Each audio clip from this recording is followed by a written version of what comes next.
SFIയുടെ കാര്യത്തിൽ ഇപ്പോഴിതാ ഔദ്യോഗിക വിഭാഗത്തിനെതിരെ ആദ്യ വെടിപൊട്ടിച്ചിരിക്കുകയാണ് കാസർഗോഡ് ജില്ല. കാസർഗോഡ് ജില്ല നമുക്കറിയാം, ഫുട്ബോളിനെ പ്രത്യേകിച്ച് സെവൻസിനെ നെഞ്ചോട് ചേർത്ത് വെച്ച്, ഒരുപക്ഷെ മലപ്പുറത്തോടൊപ്പം തന്നെ ചേർത്ത് വെക്കേണ്ട, ഈ സെവൻസ് കളിക്കളത്തിന്റെ കാര്യത്തിൽ ചേർത്ത് വെക്കേണ്ട ഒരു ജില്ലയാണ് കാസർഗോഡ് ജില്ല.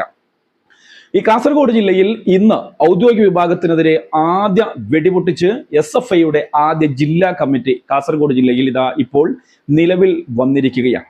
ഇതിൽ വളരെ പ്രധാനപ്പെട്ട ഒരു കാര്യം, കാസർഗോഡ് ജില്ലയിലെ ഒട്ടുമിക്ക എല്ലാ കൊമ്പന്മാരും ശക്തന്മാരുമായ ടീമുകൾ ഇപ്പോൾ വിമതപക്ഷത്ത് നിലകൊള്ളുന്നു എന്നുള്ളതാണ് വസ്തുത. അതായത് കാസർഗോഡ് ജില്ല ഒറ്റക്കെട്ടായി ബ്ലോക്കായി ഔദ്യോഗിക വിഭാഗത്തിനെതിരെ നിൽക്കുന്നു എന്നുള്ള വസ്തുതയാണ് നമ്മുടെ മുമ്പിലേക്ക് വരുന്നത്. ഇന്ന് രാവിലെ നടന്ന കൺവെൻഷനിലാണ് ഈ ജില്ലാ കമ്മിറ്റി നിലവിൽ വരുന്നത്. നമുക്കറിയാം, ഈ കാസർഗോഡ് ജില്ലയിലെ സെവൻസ് എന്ന് പറയുമ്പോൾ ഒരുപക്ഷെ ഈ SFIയുടെ കടന്നുവരവിനൊക്കെ മുമ്പ് ഒരു സംഘടനയുടെയും ലേബലില്ലാതെ ഓരോ ക്ലബ്ബുകളും സ്വതന്ത്രമായി സെവൻസ് നടത്തിക്കൊണ്ടിരുന്ന ഒരു കാലഘട്ടം ഉണ്ടായിരുന്നു. ഒരുപക്ഷെ അതായിരിക്കണം ഈ സെവൻസിന്റെ ഏറ്റവും സുവർണ കാലഘട്ടം എന്ന് പറയുന്നത്. സെവൻസ് കളിക്കളത്തിലെ പ്രധാന ക്ലബ്ബുകളുടെ എണ്ണം എടുക്കുമ്പോൾ നമുക്കറിയാം, ഒന്ന് ഞാൻ നേരത്തെ സൂചിപ്പിച്ചതുപോലെ മൊഗ്രാൽ ബ്രദേഴ്സ് മൊഗ്രാൽ, അതോടൊപ്പം സിറ്റിസൺ ഉപ്പള, അതുപോലെ കാഞ്ഞങ്ങാട് ഭാഗത്തുള്ള ഗ്രീൻ സ്റ്റാർ മാണിക്കോത്ത്, ഹസീന ചിത്താരി, അതുപോലെ തൃക്കരിപ്പൂർ ഭാഗത്തുള്ള town team FC Trikaripur, AFC Trikaripur തുടങ്ങി നിരവധി ക്ലബ്ബുകൾ ഇവിടെ അഖിലേന്ത്യാ സെവൻസ് മത്സരങ്ങൾ നടത്തി തഴക്കവും പഴക്കവും വന്ന ഈ ടീമുകളൊക്കെ ഇന്ന് ഇതിന്റെ ജില്ലാ കമ്മിറ്റി നിലവിൽ വന്നപ്പോൾ ഇതിന്റെ പ്രസിഡന്റായി തിരഞ്ഞെടുക്കപ്പെട്ടിട്ടുള്ളത്. അതായത് SFIയുടെ അല്ല, ഇന്നിപ്പോ SFIയുടെയും അതോടൊപ്പം തന്നെ ടൂർണമെന്റ് കമ്മിറ്റിയും നിലവിൽ വന്നു എന്നുള്ളതാണ് നമ്മൾ മനസ്സിലാക്കുന്നത്. അതിൽ ടൂർണമെന്റ് കമ്മിറ്റിയുടെ പ്രസിഡന്റായി ഇപ്പോൾ തിരഞ്ഞെടുത്തിട്ടുള്ളത് ഷോണായി മുഹമ്മദ് കുഞ്ഞ് എന്ന് പറയുന്ന ബ്രദേഴ്സ് ക്ലബിന്റെ പ്രസിഡന്റിനെയാണ് SFIയുടെ പ്രസിഡന്റായി നിലവിൽ തിരഞ്ഞെടുത്തിട്ടുള്ളത്. ഷോണായി ഒരുപക്ഷെ അദ്ദേഹത്തെ അറിയുന്നവർക്കറിയാം, മികച്ച സംഘാടകനാണ്, മത സാമൂഹ്യ സാംസ്കാരിക രംഗത്തെ നിറ സാന്നിധ്യമാണ്. കഴിഞ്ഞ തവണ ബേക്കലിൽ വെച്ച് നടന്ന SFI അംഗീകൃത അഖിലേന്ത്യാ സെവൻസിൽ അവിടെ മത്സരിച്ച ലക്കി ട്രിപ്പിൽ എല്ലാവർക്കും തന്റെ വാർഡ് മെമ്പർ കൂടിയായ ഷോണായി തന്റെ ഓണറേറിയം സ്വീകരിക്കാതെ ആ ഓണറേറിയത്തിൽ നിന്നും വളരെ മികവുറ്റ ഒരുപാട് സമ്മാനങ്ങൾ ലക്കി ട്രിപ്പിന്റെ ഭാഗമായി കാണികൾക്ക് കൊടുത്ത് ഏറെ ശ്രദ്ധ പിടിച്ചു പറ്റിയ ഒരു പൊതുപ്രവർത്തകൻ കൂടിയാണ്. അദ്ദേഹത്തിന്റെ കരങ്ങളിലാണ് ഇനി ഒരുപക്ഷെ കാസർഗോഡ് ജില്ലയിലെ സെവൻസ് കളിക്കളം എന്നാണ് നമ്മൾ മനസ്സിലാക്കേണ്ടത്. അതോടൊപ്പം ഇതിന്റെ സെക്രട്ടറി തൃക്കരിപ്പൂർ ഭാഗത്തു നിന്നുള്ള ടൗൺ ടീം FCയുടെ മികച്ച സംഘാടകൻ, കഴിഞ്ഞ സീസണിൽ വാർ സിസ്റ്റം നടപ്പിലാക്കി ഇന്ത്യ ഒട്ടുക്കും തന്നെ സെവൻസ് കളിക്കളത്തിന് പുതിയ രൂപഭാവങ്ങൾ കൊണ്ടുവരുന്നതിൽ സെവൻസ് കളിക്കളത്തിന്റെ ഒരുപാട് കുറ്റമറ്റതാക്കുന്ന രീതിയിൽ വാർ സിസ്റ്റം അവതരിപ്പിക്കാൻ മുൻകൈയെടുത്ത് ശ്രദ്ധ നേടിയ ടൗൺ ടീം FC തൃക്കരിപ്പൂരിന്റെ പ്രതിനിധി അക്ബർ അഞ്ചിലത്താണ് പുതിയ കമ്മിറ്റിയുടെ സെക്രട്ടറി. ഇനി ട്രഷറർ നമുക്കറിയാം, മെട്രോ കപ്പ് കഴിഞ്ഞ 2 സീസണോട് കൂടി കാസർഗോഡ് ജില്ലയിൽ തന്നെ സെവൻസ് കളിക്കളത്തിൽ വലിയ രീതിയിൽ അവരുടെ പേര് രേഖപ്പെടുത്തിയ ടീമാണ് ഹസീന ക്ലബ്ബ്. ഒരുപക്ഷെ ഈ സെവൻസ് കളിക്കളം വരുന്നതിന് മുമ്പ്, അഖിലേന്ത്യാ സെവൻസ് ഒക്കെ വരുന്നതിന് മുമ്പ് അന്ന് തന്നെ വലിയ പ്രതിഭാശാലികളായിട്ടുള്ള ടീമുകളൊക്കെ അല്ലെങ്കിൽ കളിക്കാരെയൊക്കെ കൊണ്ടുവന്ന് ഈ നാടിന് ഫുട്ബോൾ വസന്തം സമ്മാനിച്ച ഒരു ടീമാണ് ഹസീന ചിത്താരി. ആ ഹസീന ചിത്താരിയുടെ പ്രതിനിധിയായി ഹസൻ യാഫയാണ് ഈ പുതിയ കമ്മിറ്റിയുടെ ട്രഷറർ. കഴിഞ്ഞ സീസണിൽ SFIയുടെ തന്നെ അഖിലേന്ത്യാ സെവൻസ് നടത്തി മികച്ച ഒരു റിപ്പോർട്ടും അതോടൊപ്പം തന്നെ ഒരു ജനസ്വീകാര്യമായ രീതിയിൽ ടൂർണമെന്റിനെ മാറ്റിയെടുത്ത ക്ലബ്ബാണ് ഹസീന ചിത്താരി. ഹസീന ക്ലബിന്റെ ഹസൻ യാഫയാണ് ഇപ്പോൾ നിലവിലെ ടൂർണമെന്റ് കമ്മിറ്റിയുടെ ട്രഷറർ എന്നാണ് മനസ്സിലാക്കുന്നത്. ഇങ്ങനെ ഇനിയും ഇതിന്റെ സഹഭാരവാഹികളുടെ ലിസ്റ്റൊക്കെ പുറത്തു വരാനുണ്ട്. ഇപ്പോൾ ഏറ്റവും പ്രധാനപ്പെട്ട വാർത്ത നിങ്ങളിലേക്ക് എത്തിക്കുകയാണ്. ഇനിയും ഇതുമായി ബന്ധപ്പെട്ടുള്ള വാർത്തകളുമായി നിങ്ങളുടെ മുമ്പിലേക്ക് വരാം.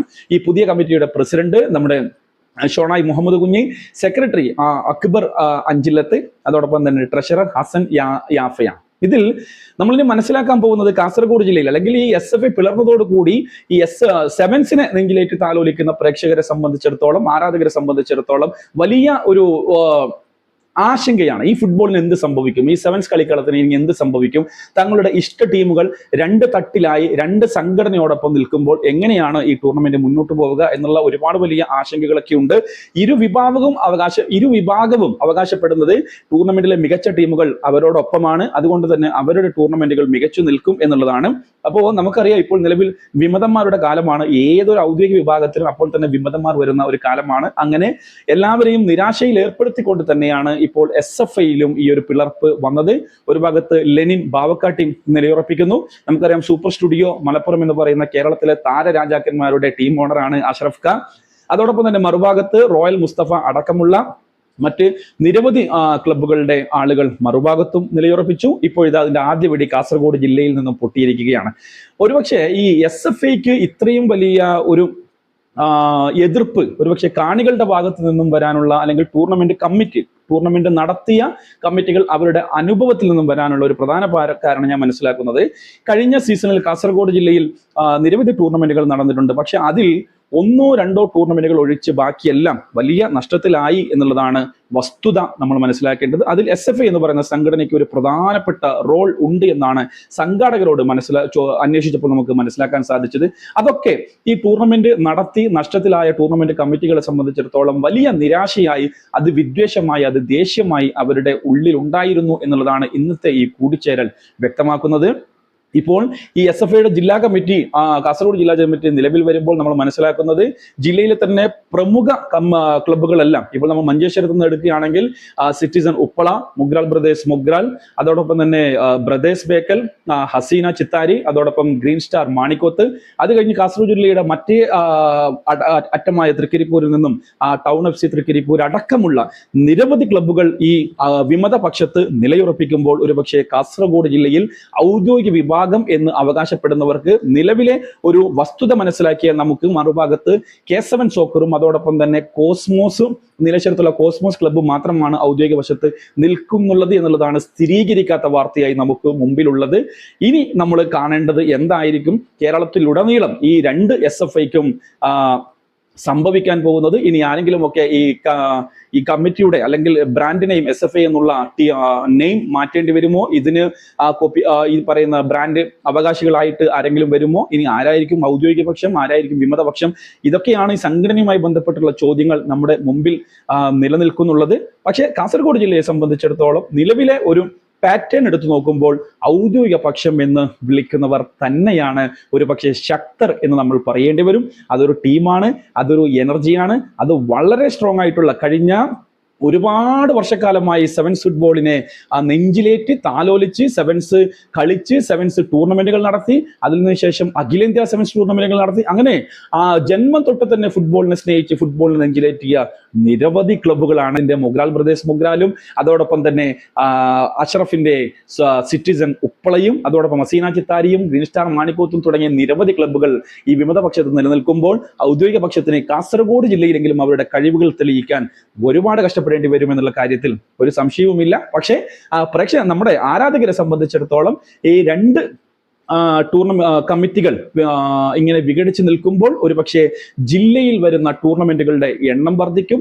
ഇരു കമ്മിറ്റികളും മത്സരിച്ച് ഞങ്ങളാണ് ശക്തർ, ഞങ്ങളാണ് ഏറ്റവും പ്രധാനപ്പെട്ട ടീം, ഞങ്ങളാണ് മികച്ചവർ എന്ന് സ്ഥാപിക്കുന്നതിന് വേണ്ടി വളരെ ആരോഗ്യകരമായിട്ടുള്ള മാറ്റങ്ങളോടുകൂടി, ആരോഗ്യകരമായിട്ടുള്ള തീരുമാനങ്ങളോട്, സംഘാടനത്തോടു കൂടി മുന്നോട്ട് പോകുമ്പോൾ 2 കാര്യങ്ങളാണ് സംഭവിക്കുക. ഒന്ന്, ഒരുപക്ഷെ ഈ പ്രേക്ഷകർക്ക്, ആരാധകർക്ക് നിരവധി ടൂർണമെന്റുകൾ കാണാൻ സാധിക്കും, ആസ്വദിക്കാൻ സാധിക്കും. എന്നാൽ അതോടൊപ്പം മറ്റൊരു ഭാഗത്ത് തങ്ങളുടെ പ്രിയപ്പെട്ട ടീമുകൾ ഒരൊറ്റ കുടക്കീഴിൽ നിന്നും 2 കുടക്കീഴികളിലേക്കായി മാറുന്നു.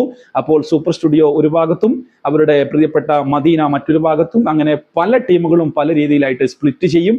ഇതൊക്കെയാണ് സംഭവിക്കാൻ പോകുന്നത് എന്നുള്ളതാണ് നമ്മൾ മനസ്സിലാക്കേണ്ടത്. എന്തായാലും നമുക്ക് കാത്തിരിക്കാം. നമ്മെ സംബന്ധിച്ചിടത്തോളം ഇനി 2 SFI അല്ല, അത് 4 SFI ആയി കഴിഞ്ഞാലും അത് ടൂർണമെന്റിനെ ബാധിക്കാത്ത തരത്തിൽ, ഫുട്ബോളിനെ ബാധിക്കാത്ത തരത്തിൽ, കളിക്കാരെ ബാധിക്കാത്ത തരത്തിൽ മുന്നോട്ട് പോകട്ടെ.